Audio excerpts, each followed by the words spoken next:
આજકાલ એવું કહેવાય છે કે આંગળીના ટેરવે આખી દુનિયા છે। કોઈ પણ પેમેન્ટ કરવું હોય તો આપણે ડિજિટલ માધ્યમથી આપણે સૌથી વધારે કરતા હોઈએ છીએ।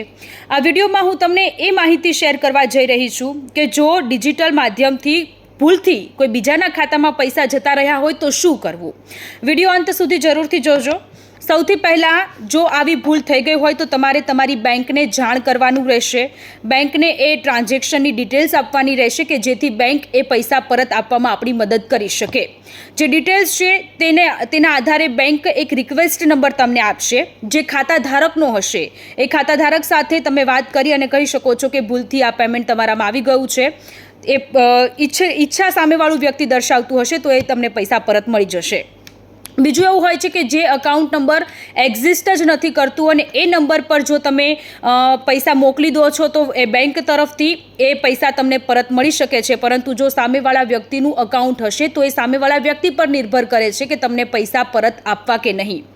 કેસ કરી શકાય કે નહીં તે પણ ઘણા બધા લોકોને થતું હોય છે। જો તમારા પૈસા સામેવાળા વ્યક્તિ પરત આપવાનો ઇનકાર કરતો હોય તો તમે તેની સામે કેસ પણ કરી શકો છો। પૈસા પરત ન કરવામાં આવે તો આરબીઆઈના નિયમોનો ભંગ ગણાય છે ને તેના માટે સજા પણ થઈ શકે છે। પરંતુ જો આ પ્રકારની કોઈ મિસ્ટેક થઈ ગઈ હોય તો આ પ્રકારની મિસ્ટેકમાં બેંક કોઈ પણ પ્રકારની જવાબદારી લેતું નથી હોતું। એટલે કે નેક્સ્ટ ટાઈમથી જ્યારે પણ તમે પૈસાની ટ્રાન્ઝેક્શન કરતા હોવ છો તો 10 વખત વિચારી 10 વખત ચેક કરી અને ત્યારબાદ જ ટ્રાન્ઝેક્શન કરવું। એવું ન બને કે કોઈને ભૂલથી પૈસા મોકલાઈ જાય અને પછી સામેવાળું વ્યક્તિ આપણને પૈસા જ પરત ન આપે।